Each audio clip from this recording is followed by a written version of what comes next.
بسم اللہ الرحمن الرحیم مولا صلی وسلم دائما ابدا علی حبیبک خیر خلق کلہم۔ اللہ تبارک و تعالیٰ کا بے پایان لطف و کرم اور احسان عظیم ہے کہ جس نے ہمیں آج کی جمعۃ مبارک کی عظیم اور بابرکت محفل میں اکٹھے ہونے کی توفیق عطا فرمائی۔ سب سے بڑھ کر یہ کہ ہمیں دولت ایمان سے بہرہ مند فرمایا۔ آج ہمارا موضوع گفتگو نیک اعمال پر استقامت اختیار کرنا، یعنی جو بھی بندہ مومن نیک عمل شروع کرے وہ اسے ہمیشہ کرتا رہے، اگرچہ تھوڑا ہی کیوں نہ ہو، اس میں خیر اور برکت زیادہ ہوتی ہے۔ اللہ رب العزت نے قرآن مجید میں ارشاد فرمایا، ان الذین قالوا ربنا اللہ ثم استقاموا، کہ بے شک جن لوگوں نے کہا کہ ہمارا رب اللہ ہے اور پھر اس پر وہ مضبوطی سے قائم ہو گئے، اللہ کو رب مان کر پھر وہ اس پہ جم گئے، ڈٹ گئے کہ وہ ہمارا رب ہے۔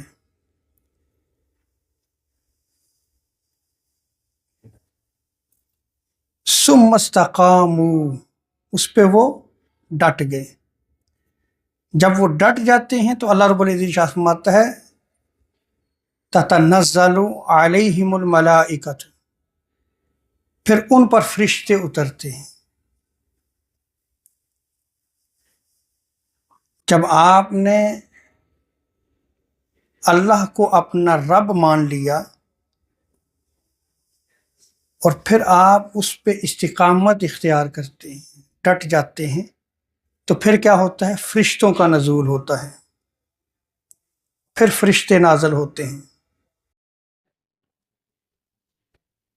یہ فرشتے بندہ مومن کی زندگی میں بھی اترتے ہیں، یا موت کے وقت فرشتے حاضر ہوتے ہیں اور اس کو پھر بشارات دیتے ہیں۔ قبر میں بھی فرشتے آتے ہیں اور بشارات دیتے ہیں، اور قیامت کے دن جب قبروں سے نکلیں گے تو تب بھی اس بندے مومن کو فرشتے مبارکباد دیتے ہیں۔ کس چیز کی مبارکباد دیتے ہیں؟ اللہ تخافوا، اور وہ فرشتے کیا کہتے ہیں کہ تم خوف نہ کرو، ولا تحزنوا، اور نہ غم کرو، وابشروا بالجنۃ التی کنتم توعدون، اور تم جنت کی خوشیاں مناؤ جس کا تم سے وعدہ کیا گیا ہے۔ تو فرشتے کب نازل ہوتے ہیں؟ اس آیت کریمہ میں غور کریں کہ جب آپ اللہ کو اپنا رب مان لیتے ہیں، جب آپ نے اللہ رب العزت کو اپنا رب مان لیا اور پھر اس پہ آپ ڈٹ جاتے ہیں، استقامت اختیار کرتے ہیں، پھر فرشتے آتے ہیں اور پھر یہ 3 خوشخبریاں دیتے ہیں کہ تمہارے پاس نہ خوف ہونا چاہیے، نہ غم ہونا چاہیے، اور جنت کی بشارت ہے جس کا تم سے وعدہ کیا گیا ہے۔ تو اس آیت کریمہ میں اگر آپ غور کریں تو سب سے اہم چیز جس کا ذکر کیا گیا ہے وہ ہے استقامت، یعنی جم جانا، ڈٹ جانا۔ اب کس پہ ڈٹنا ہے آپ نے؟ ایمان اور عمل صالح، جو اللہ رب العزت نے قرآن مجید میں ارشاد فرمایا ان الذین قالوا ربنا اللہ، کہ بے شک جن لوگوں نے کہا کہ ہمارا رب اللہ ہے، یہ ایمان ہے۔ یہ کیا ہے؟ اللہ پہ ہم ایمان لاتے ہیں۔ تو جب ہم نے اللہ رب العزت پہ ایمان قبول کر لیا، وہ ہمارا رب ہے، وہی مالک کائنات ہے، وہی خالق کائنات ہے، وہی ہمارا رب ہے، تو اب وہ رب جو ہمیں حکم دے گا ہمیں چاہیے کہ ہم اس کی بجا آوری کریں، ہم اس حکم پہ عمل کریں۔ اب یہاں پہ آپ استقامت کا معنی سمجھیے گا، پھر ہم اس موضوع کو آگے بڑھاتے ہیں۔ تو استقامت کا معنی بندہ مومن کا ہر عمل، ہر کام اخلاص کے ساتھ اللہ تبارک و تعالیٰ کے لیے ہونا چاہیے۔ اللہ رب العزت نے جو احکام نازل کیے ہیں زندگی بسر کرنے کے، خواہ ان کا تعلق عبادات سے ہو، خواہ ان کا تعلق معاملات سے ہو، عبادات جیسے نماز، روزہ، حج، زکوٰۃ، اور معاملات ہماری ساری زندگی ہے۔ جتنے بھی زندگی کے معاملات ہیں، اللہ رب العزت نے جن احکام کو نازل فرمایا ہے قرآن و سنت کی روشنی میں، ان میں اللہ رب العزت کی اطاعت کرنا یہ استقامت ہے، یہ ڈٹ جانا ہے، یہ جم جانا ہے۔ آج اگر ہم اپنی زندگی میں غور کریں تو کیا ہم نے دین کو صرف عبادات تک قید نہیں کر دیا؟ باقی جتنے بھی معاملات ہیں اس میں اللہ رب العزت کے احکام، اس کی اطاعت کہاں ہے؟ ہم صرف اس پہ مطمئن ہو چکے ہیں کہ ہم عبادت کر لیتے ہیں، اور عبادات کے بعد ہم باقی جتنے احکامات ہیں جس میں اللہ کی اطاعت لازم ہے، اس میں اگر ہم ناکام ہو جاتے ہیں، اللہ رب العزت کی اطاعت نہیں کرتے، اس کے احکام کی بجا آوری نہیں کرتے، تو یہ استقامت میں نہیں آئے گا۔ استقامت میں کب آئے گا؟ جب آپ کا ہر عمل، ہر کام اللہ رب العزت کی اطاعت میں گزرے۔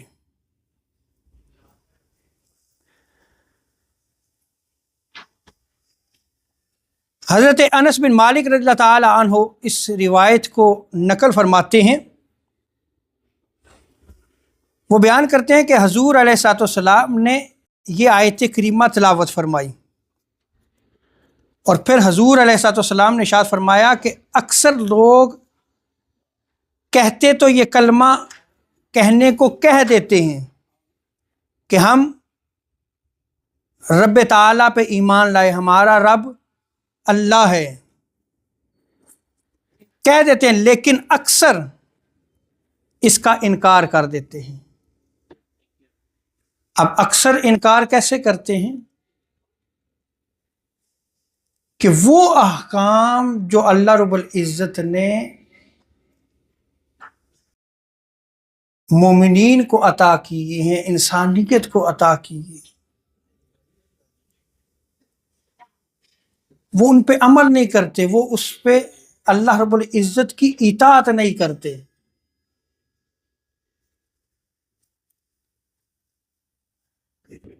اور آگے آقا علیہ الصلوۃ والسلام فرماتے ہیں کہ جو آدمی اپنی موت تک اس کلمہ، کون سا کلمہ؟ ان الذین قالوا ربنا اللہ ثم استقاموا، کہ جو کہتے ہیں کہ ہمارا رب اللہ ہے اور پھر اس پہ استقامت اختیار کرتے ہیں، اپنی موت تک ثابت قدم رہا، تو اس کا شمار اس میں ہوگا کہ فرشتے بھی آ کے اس کو بشارات دیں گے۔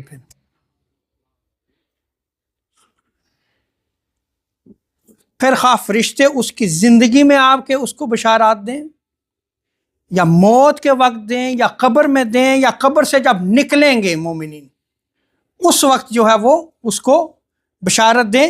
تو حضور علیہ الصلوۃ والسلام فرماتے ہیں کہ جب وہ ثابت قدم رہتا ہے، ڈٹ جاتا ہے، استقامت اختیار کرتا ہے، تو پھر اس کا شمار ان لوگوں میں ہوتا ہے۔ اب اس آیت کریمہ میں ایمان اور عمل صالح، یعنی ایمان لانا اور نیک عمل کرنا، اس پہ استقامت کا بیان کیا گیا ہے۔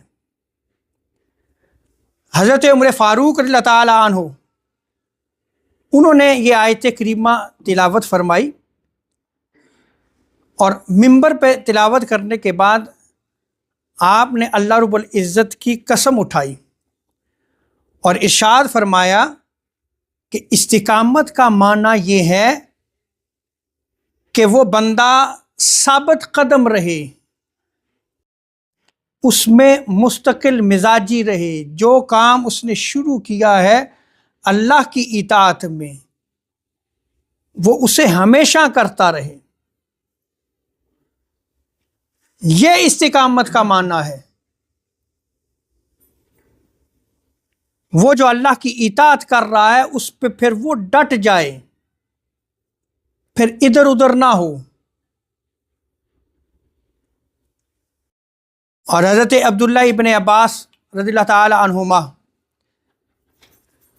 وہ بیان کرتے ہیں کہ استقامت یہ ہے کہ بندے پر جو بھی فرض کیا گیا ہے، یعنی جتنے بھی فرائض ہیں وہ ان کو ہمیشہ کرتا رہے، یہ استقامت ہے۔ آج ہمارا حال تو یہ ہو چکا ہے کہ ہمارے اوپر فرض کیا ہے یہ بھی ہمیں خبر نہیں ہے۔ تو آج ہمیں ضرورت کس امر کی ہے کہ ہم دین کی طرف راغب ہوں، دین کو سمجھیں۔ تو استقامت کا معنی حضرت عبداللہ ابن عباس بیان فرماتے ہیں کہ جتنے بھی فرائض ہیں وہ اس پہ عمل کرتا ہے اور ان کو وہ ہمیشہ کرتا رہتا ہے، ان کو وہ چھوڑتا نہیں ہے۔ اب ہمارا حال کیا ہو چکا ہے؟ فرائض میں اگر آپ لے لیں، نماز، پہلی چیز نماز کو آپ لے لیں، ہم نماز شروع کرتے ہیں، کچھ عرصے کے بعد پھر وہ نماز چھوٹ جاتی ہے، اور پھر ہم کہتے ہیں شروع تو کی تھی لیکن بس کچھ وجوہات ہوئیں، پھر جو ہے وہ چھوٹ گئی، ہم پھر نیت کریں گے۔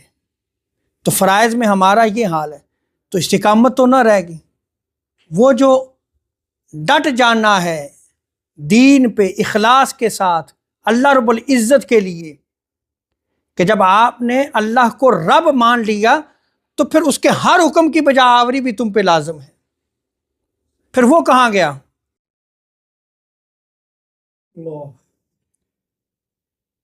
اس کا مطلب ہے کہ جو پہلی صفت ہے کہ ان الذین قالوا ربنا اللہ، جنہوں نے کہا ہے اللہ تو ہمارا رب ہے، اس کے بعد جو ہے وہ آگے استقامت آتی ہے کہ وہ جو اللہ کی اطاعت کرنی ہے اس پہ پھر ڈٹ جاؤ تم۔ تو ایمان اور عمل صالح میں ڈٹ جانا یہ ایمان والوں کی صفت ہے۔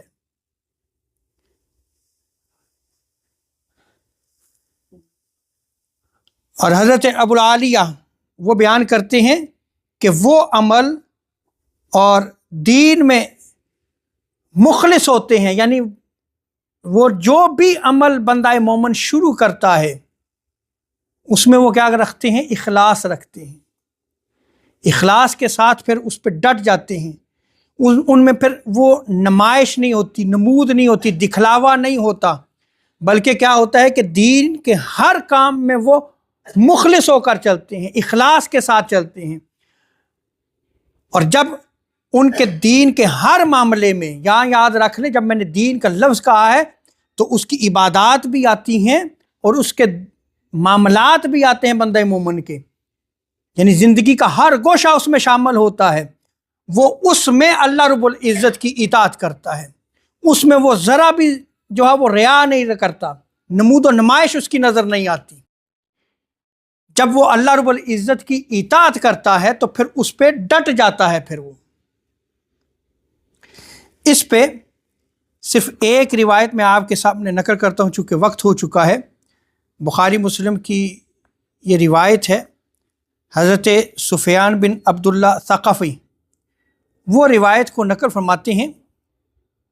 وہ کہتے ہیں کہ میں بارگاہ مصطفیٰ علیہ الصلوۃ والسلام میں حاضر ہوا، عرض کی یا رسول اللہ صلی اللہ علیہ وسلم، مجھے آپ ایک ایسی بات بتا دیں کہ پھر میں آپ کے بعد اس بات کو کسی اور سے نہ پوچھوں۔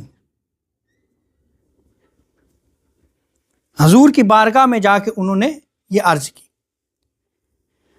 تو حضور علیہ الصلوۃ والسلام نے جو ارشاد فرمایا، قل آمنت باللہ، تو کہہ کہ میں اللہ پہ ایمان لایا، فاستقم، پھر اس پہ ڈٹ جا، پھر اس کے ساتھ جڑ جا۔ اب یہاں پہ حضور علیہ الصلوۃ والسلام نے جو جواب دیا ہے یہ بڑا جامع ہے